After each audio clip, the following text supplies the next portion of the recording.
नमस्कार दोस्तों, welcome to our channel. आपका बहुत बहुत स्वागत है मेरे चैनल पे। अगर आप इस चैनल पे नए हैं then don't forget to subscribe ताकि आपसे कोई भी वीडियो फ्यूचर में ना छूटे।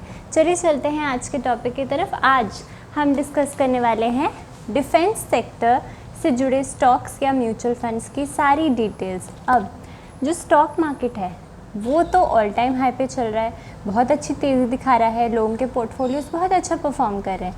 मगर जिन लोगों ने डिफेंस म्यूचुअल फंड्स लिए थे उनका पोर्टफोलियो इतना अच्छा नहीं कर रहा होगा, क्योंकि ऊपर से उनमें काफ़ी अच्छी करेक्शन जो है वो देखने मिल रही है। तो इस वीडियो में हम जानेंगे कि अब क्या कर सकते हैं डिफेंस सेक्टर के म्यूचुअल फंड्स का। क्या हमें रोटेट करना चाहिए, क्या हमें कोई और सेक्टर के म्यूचुअल फंड लेने चाहिए, क्या हमें कोई और म्यूचुअल फंड में शिफ्ट करना चाहिए यहाँ से हट के। Let's find out. ओके, सो हम इस वीडियो में दो सबसे इम्पॉर्टेंट म्यूचुअल फंड्स डिस्कस करेंगे जिनकी बातें हमने पहले भी वीडियोस में की है और सबसे फेवरेट रहे हैं ये रिटेल इन्वेस्टर्स के। Okay, so first mutual fund जिसका नाम है HDFC डिफेंस। सो HDFC डिफेंस म्यूचुअल फंड जो है, HDFC डिफेंस म्यूचुअल फंड जो है, इससे रिलेटेड थोड़ी सी इन्फॉर्मेशन हम जान लेते हैं। सबसे पहले इसका फंड साइज़। सो इसका जो फंड साइज़ है वो है 3930 करोड़ का। छोटा है, इससे बड़े आपने म्यूचुअल फंड्स देखे होंगे। इस म्यूचुअल फंड का फंड साइज़ क्यों छोटा है? क्योंकि अभी इतना पुराना नहीं हुआ ये म्यूचुअल फंड। और थीमैटिक सेक्टर, सबसे पहली बात तो मैं आपको ये बता दूं कि जो डिफेंस सेक्टर है वो एक थीम है ना। इससे पहले अगर हम बात करें, डिफेंस कंपनीज़ पे कोई ध्यान नहीं दे रहा था, क्योंकि वो जो थीम था किसी ने सोचा नहीं था कि इतना बड़ा हो जाएगा, आगे चल के बहुत अच्छा परफॉर्म कर सकता है। सो थीम में यही रहता है, अगर उसका ट्रेंड आता है, अगर सारे लोग उसकी तरफ इंक्विजिटिव हो जाते हैं, देखते हैं अरे इसमें फ्यूचर है, तो वो बहुत अच्छा परफॉर्म करते हैं। जैसे ही सेंटिमेंट चेंज होता है, जैसे ही लगता है सबको कि नहीं अब आगे चल के इसका कोई फ्यूचर नहीं है, तो वहाँ से पैसे उतनी ही तेज़ी से निकलते भी हैं। ओके, सो इसका फंड साइज छोटा है, ये ध्यान रखिएगा। एक्सपेंस रेशो कितना है इसका? एक्सपेंस रेशो इसका 0.72 है। सो बहुत कम नहीं है, काफ़ी मैं बोलूँ काफ़ी म्यूचुअल फंड से काफ़ी हाई है इसका एक्सपेंस रेशो। फंड मैनेजर का नाम है अभिषेक पोद्दार और ये 23 में इस म्यूचुअल फंड को मैनेज करते आ रहे हैं।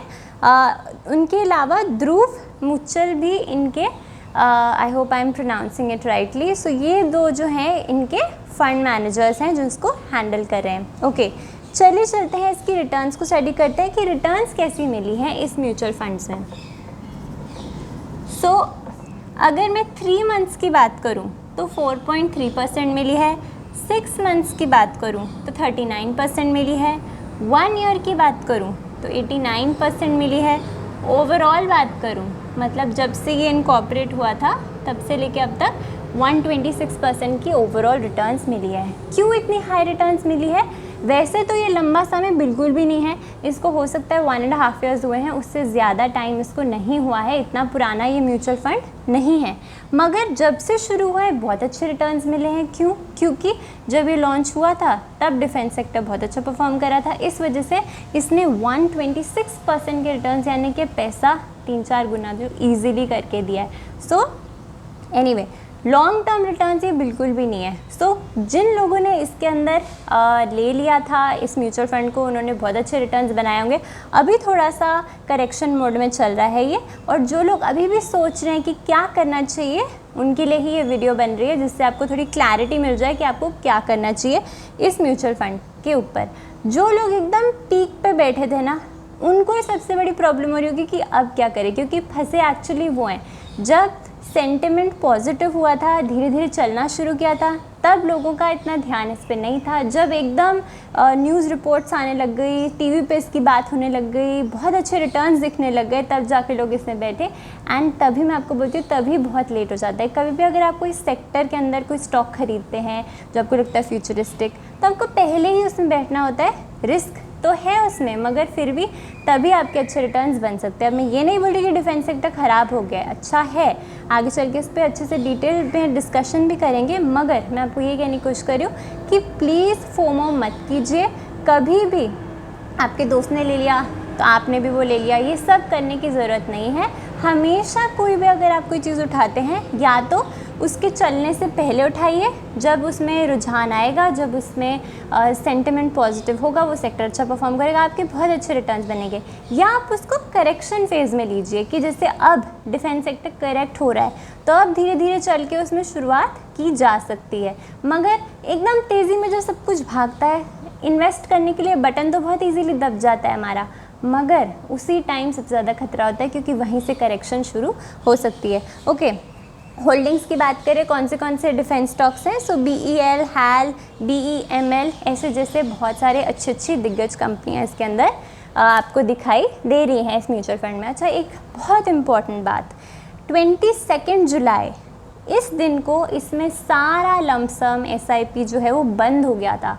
क्यों बंद हो गया था? ये म्यूचुअल फंड बिल्कुल भी कुछ भी एक्सेप्ट नहीं कर रहा था, किसी भी तरह की SIP या लमसम, क्योंकि वो देख रहे थे कि सेक्टर हीटअप हो रहा है, ओवर वैल्यूड हो रहा है। बहुत लोग सुनी सुनाई बातों से उसके अंदर घुस रहे थे, वैल्यूएशंस नहीं देख रहे थे, इसीलिए म्यूचुअल फंड मैनेजर्स ने खुद ही कॉल लिया और उसमें SIP जो है या लमसम जो है बंद कर दिया, ताकि आपके रिटर्न जो है वो हैम्पर ना हो।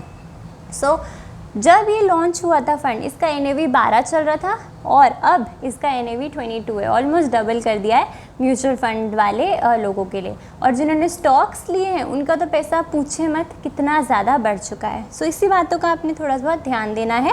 ओके, ये हो गया HDFC डिफेंस फंड। अब मैं आपके सामने दूसरा बड़ा पॉपुलर फंड लेके आना चाहती हूँ। ये आया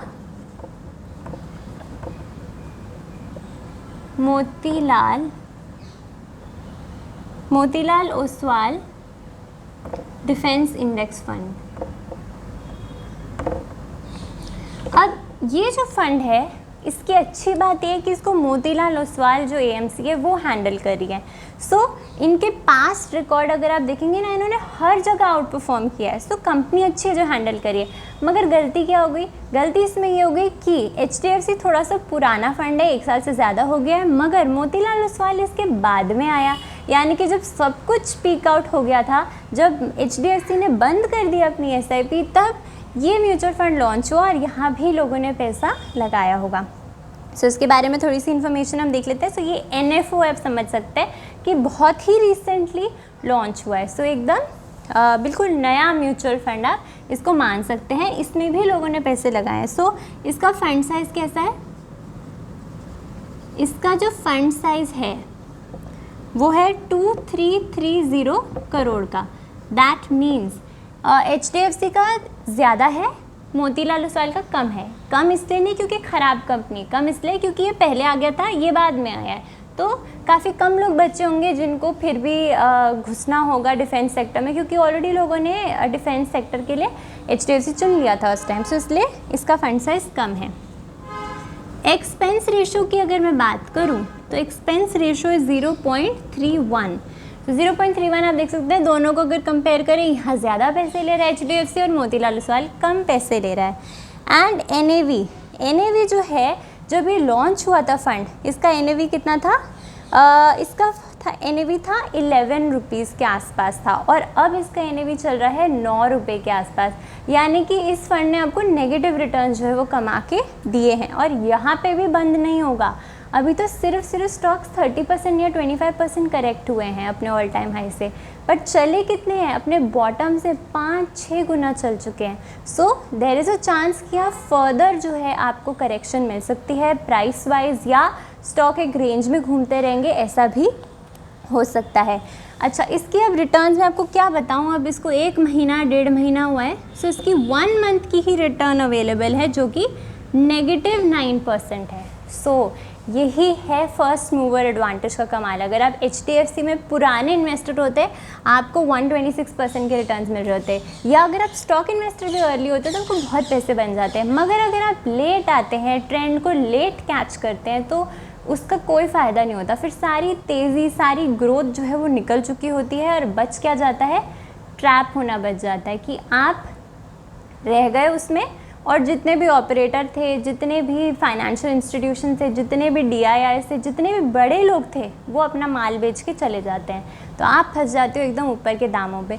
यही हुआ इस इंडेक्स फंड में, तभी इसका जो है रिटर्न नेगेटिव है। अब ये मैं नहीं कह रही कि ये ख़राब हो गया है, अगर आपने यहाँ पे SIP शुरू कर दिए तो यहाँ से निकल जाइए, ऐसी कोई बात नहीं है। कंपनी AMC भी अच्छी है, सेक्टर भी अच्छा है, मगर अब आपको वेट करना पड़ेगा वो ग्रोथ देखने के लिए फिर से, क्योंकि ऑलरेडी बहुत चल चुका है। अब जैसे ही थोड़ी वैल्यूएशंस कूल डाउन होंगी, जैसे ही नए ऑर्डर्स आएंगे, क्योंकि काफ़ी सारी चीज़ें प्राइस्ड इन हो गई हैं, अब कोई बहुत अच्छा डिफेंस ऑर्डर मिलना पड़ेगा हमारी कंपनीज़ को, तभी जाके ये म्यूचुअल फंड्स आउट परफॉर्म कर पाएंगे।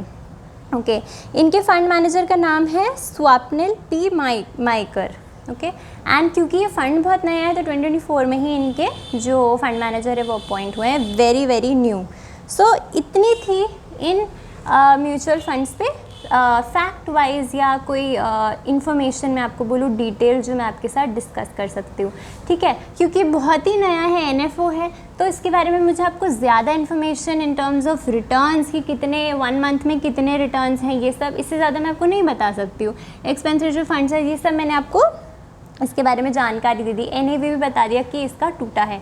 Whereas HDFC on the other side is making very good returns, 126% के। हाँ, एक्सपेंस रेशो ज़्यादा है, पर उन्होंने फर्स्ट मूवर एडवांटेज खेल के एक्सपेंस रेशो को हाई रखा ताकि आपके पैसे बने। मगर क्योंकि ये सेक्टर ही थीम है, अगर आपने यहाँ पैसा लगाया भी होगा, मेरे हिसाब से आपने कम पैसा लगा के चले होंगे, आपने बहुत ज़्यादा नहीं, क्योंकि मैं हमेशा वीडियो में बोलती हूँ कोई भी अगर आप इंफ्रास्ट्रक्चर लें, आप डिफेंस लें, आप जो भी लेना चाहते लें, पर वो थीम्स हैं, तो थीम्स में हमेशा छोटा पैसा लगाएंगे।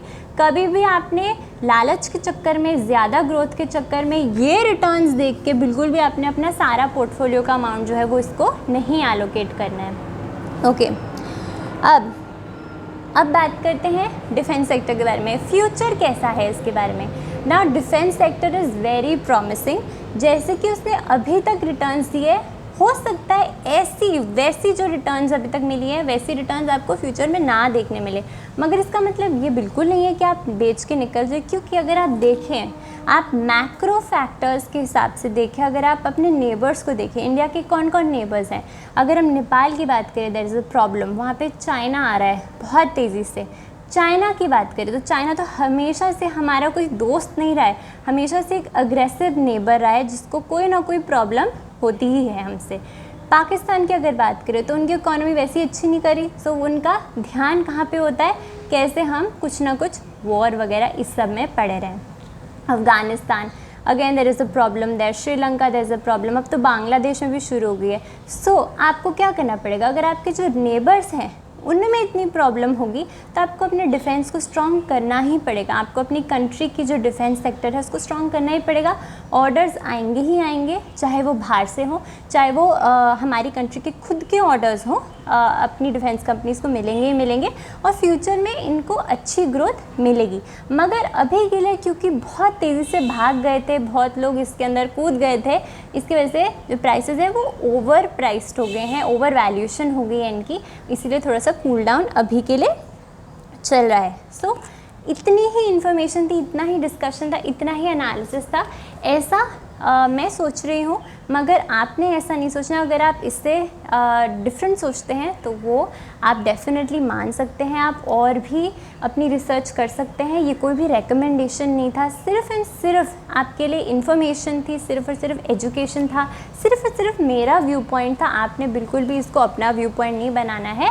आप रिसर्च कीजिए, अपने फाइनेंशियल एडवाइज़र से पूछिए कि आपको जा सकते हैं कि नहीं, क्या आप रिस्क ले सकते हैं कि नहीं, क्योंकि very very volatile and very very risky sector जो है ये आगे चल के भी रहने वाला है। सो अगर आप रिस्क नहीं ले सकते प्लीज़ डोंट एंटर, बट अगर आप रिस्क ले सकते हैं, लंबे टाइम के लिए इन्वेस्ट कर सकते हैं, तो ये जो फ्यूचरिस्टिक सेक्टर्स होते हैं like defence, like water treatment, like renewable energy, ऐसी चीज़ें जो हैं फ्यूचर में बहुत कमाल करने वाली हैं।